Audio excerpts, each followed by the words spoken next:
Assalamualaikum warahmatullahi wabarakatuh. Selamat pagi dan salam sejahtera Bapak Ibu peserta Lasar yang saya hormati. Perkenalkan, nama saya Mahmudan. Saya Widya Iswara di BPSDM Kementerian Dalam Negeri. Pagi ini kita akan membahas sesuatu yang penting, tema yang penting ya. Sebelum kita mulai membahas, untuk perkenalan lebih lanjut, Bapak Ibu bisa menghubungi saya di nomor telepon dan nomor WA. Kemudian bisa nanti kita berinteraksi lebih lanjut di media sosial, di Facebook, di Instagram, ataupun di channel YouTube. Bapak Ibu sekalian, pagi ini kita akan membahas suatu materi yang penting berkaitan dengan kesiapsiagaan bela negara. Materi yang akan saya sampaikan adalah peraturan baris berbaris dan keprotokolan selama kurang lebih 9 jam pelajaran. Baik Bapak Ibu, kita akan segera mulai materi kita. Terima kasih atas perkenalan ini. Saya akhiri. Wassalamualaikum warahmatullahi wabarakatuh. Selamat pagi dan salam sejahtera. Bapak Ibu peserta pelatihan dasar CPNS golongan 3 yang saya hormati, hari ini kita akan mulai pembelajaran kita dengan materi kesiapsiagaan bela negara. Baik Bapak Ibu, sebelum kita mulai materi pembelajaran kita ini, perlu saya sampaikan bahwa materi kesiapsiagaan bela negara ini adalah materi pertama di dalam termasuk bagian dari agenda bela negara ya. Oleh karena itu materi ini sangat penting untuk kita bahas di dalam pembelajaran kita kali ini. Baik Bapak Ibu,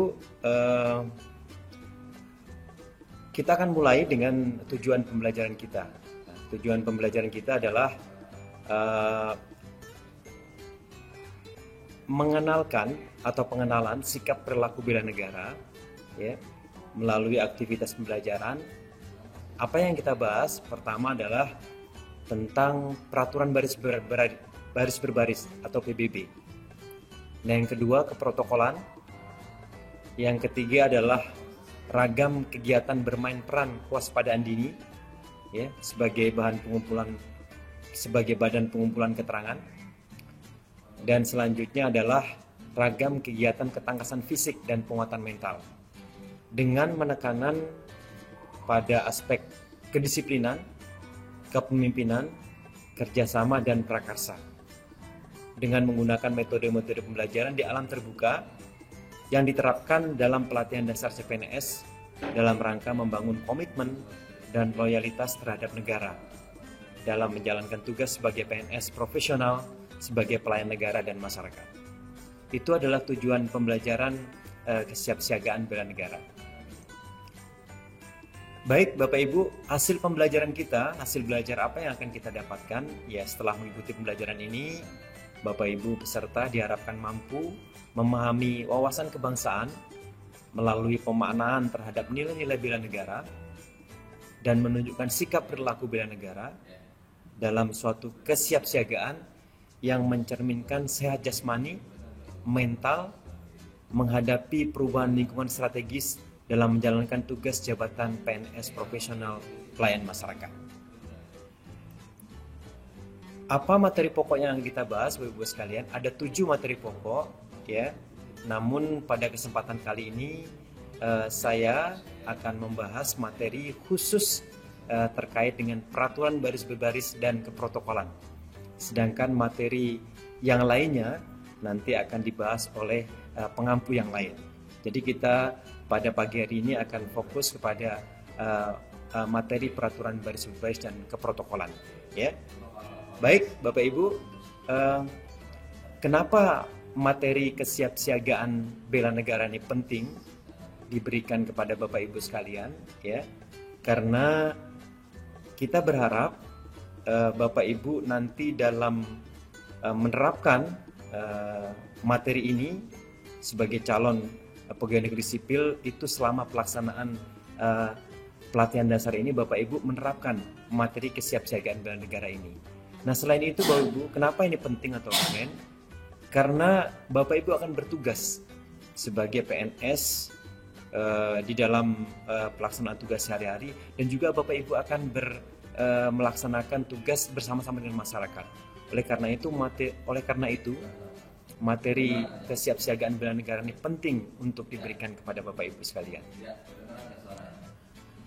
Mengapa pembekalan bela negara perlu diberikan kepada calon pegawai negeri sipil? Ya, karena pertama Bapak Ibu sekalian, Bapak Ibu perlu dipersiapkan dalam memasuki kultur baru di birokrasi dengan mandat pelayanan dimulai dengan kesadaran bela negara. Ya, mengapa ini menjadi urgen?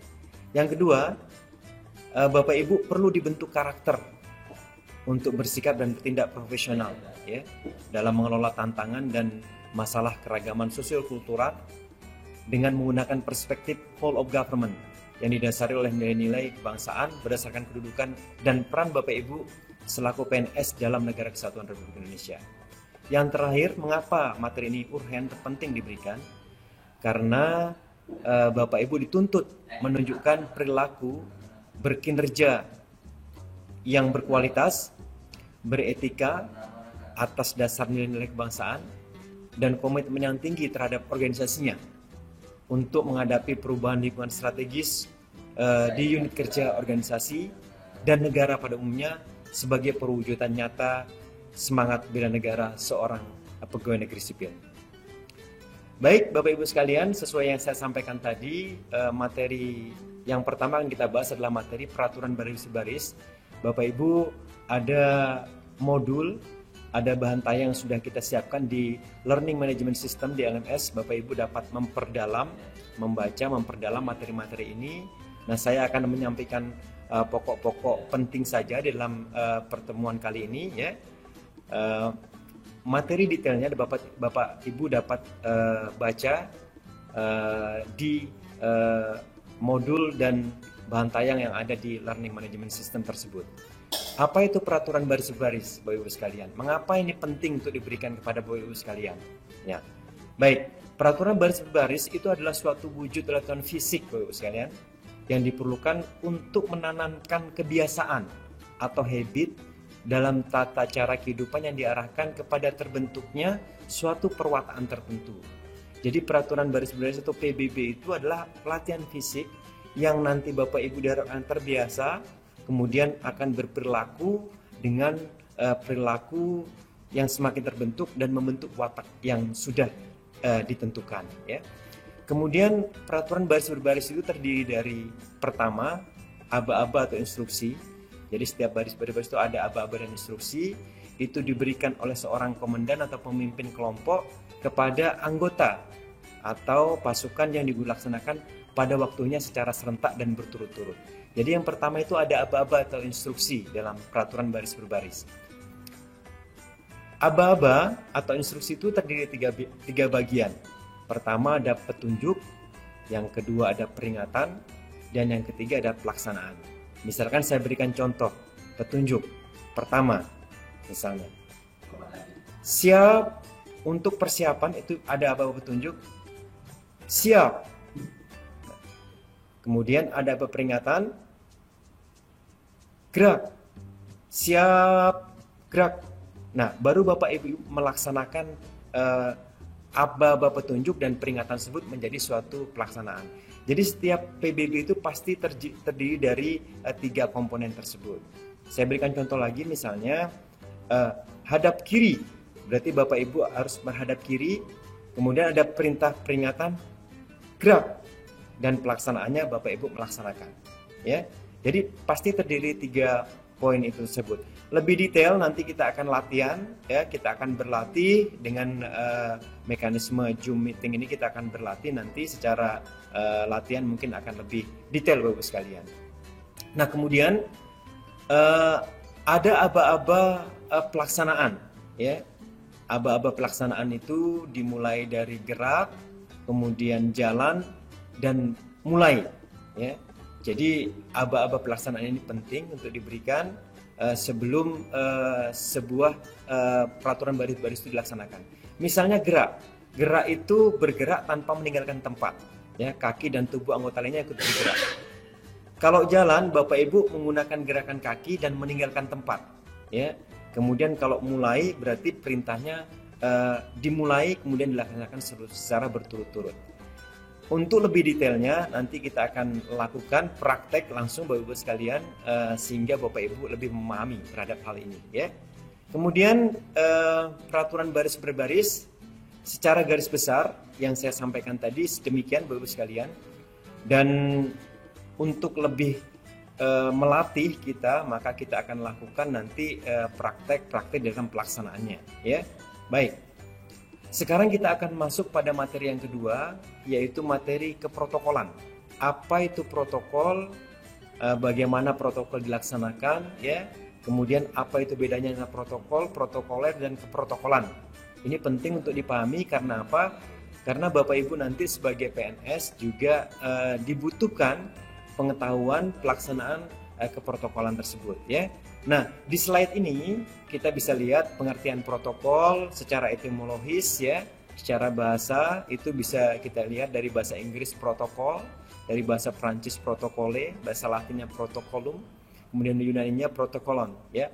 Awalnya sejarahnya protokol ini merupakan sebuah cerita tentang manuskrip atau naskah.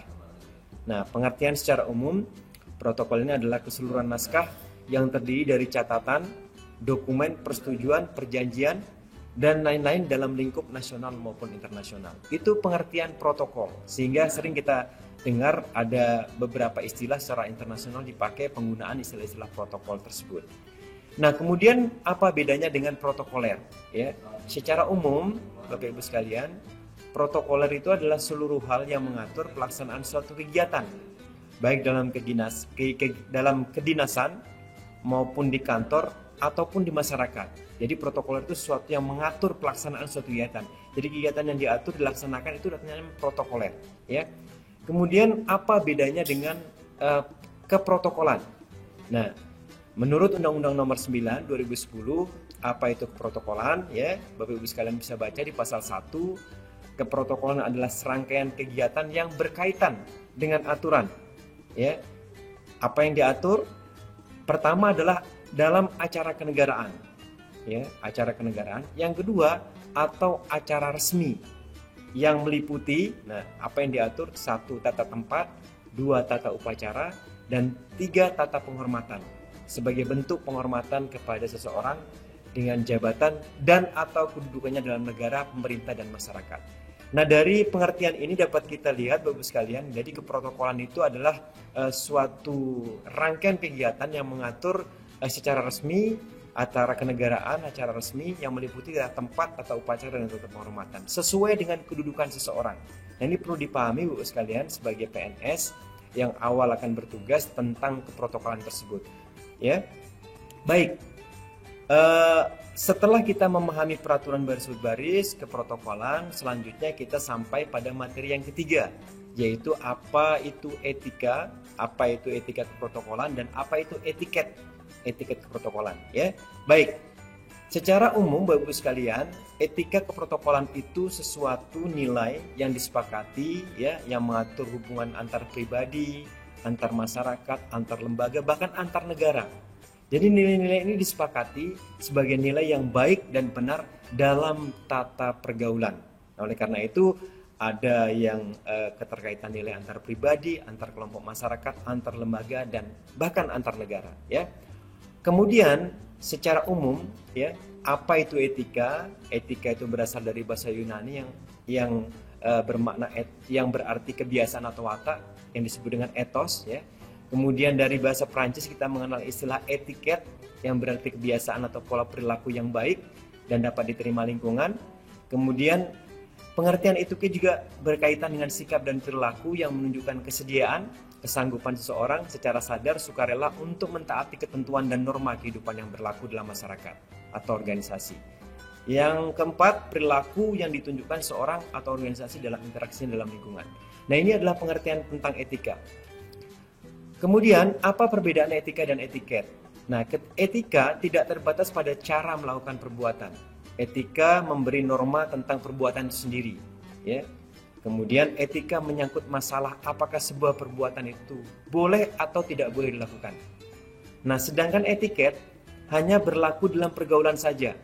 Makanya sering kita dengar istilah etika dan etiket ini digunakan secara bergantian. Terkadang orang menunjuk itu etika, padahal yang dimaksud adalah etiket. Nah, dalam pergaulan, bila tidak ada orang lain atau tidak ada saksi mata, maka etiket itu tidak berlaku. Misalnya, waktu kita makan, bagaimana etiket kita makan? Nah, itu misalnya, ya. Baik. Apa selanjutnya etika keprotokolan? Tadi sudah kita bahas keprotokolan itu apa. Kemudian sekarang bagaimana etika keprotokolan itu dilakukan? Ya, etika keprotokolan adalah tata cara, ketentuan, adab, sopan santun dalam suatu kegiatan atau penyelenggaraan acara kenegaraan atau acara resmi maupun acara yang tidak resmi dengan menciptakan situasi yang menyenangkan. Ya, poinnya adalah etika keprotokolan itu membuat seseorang itu menjadi nyaman situasinya. Nah, itu etika keprotokolan. Baik, Bapak Ibu sekalian, secara singkat sudah saya sampaikan apa itu peraturan baris berbaris, apa itu keprotokolan, protokol, keprotokolan, kemudian apa itu etika, etika keprotokolan, ya. Nah, Bapak Ibu, nanti pada materi yang disampaikan oleh Bapak Ibu pengampu yang lainnya akan dilanjutkan. Nah, perlu saya sampaikan dalam kesempatan ini, Bapak Ibu akan dilakukan proses evaluasi sikap dan perilaku selama melakukan proses pelatihan ini. Nah, Bapak Ibu akan dinilai, detailnya nanti bisa dilihat di panduan penilaian, nilai-nilai kedisiplinan, bagaimana Bapak Ibu melakukan kedisiplinan, kemudian nilai-nilai kepemimpinan, bagaimana melakukan kepemimpinan dengan poin 3% dari totalnya, kemudian kedisiplinan tadi yang sebutkan di awal itu 3%, bagaimana Bapak Ibu melakukan kerjasama dengan teman-temannya dalam kerjasama kelompok maupun kerjasama kelas, ya, dan bagaimana itu nilainya 2% dari total. Prakarsa selanjutnya adalah prakarsa, nilainya 2%. Total evaluasi sikap perilaku ini adalah 10%. Jadi Bapak Ibu selama mengikuti latsar ini akan dinilai sikap dan perilaku dengan komponen menentukan sebanyak 10%. Baik, Bapak Ibu sekalian, saya kira demikian Bapak Ibu sekalian hal-hal poin penting yang perlu kami sampaikan di dalam materi kesiapsiagaan bela negara untuk materi khusus peraturan baris berbaris dan materi tentang keprotokolan. Demikian, terima kasih atas perhatiannya. Mohon maaf atas segala kekurangannya. Saya akhiri billahi taufik wal hidayah. Assalamualaikum warahmatullahi wabarakatuh. Selamat pagi dan salam sejahtera.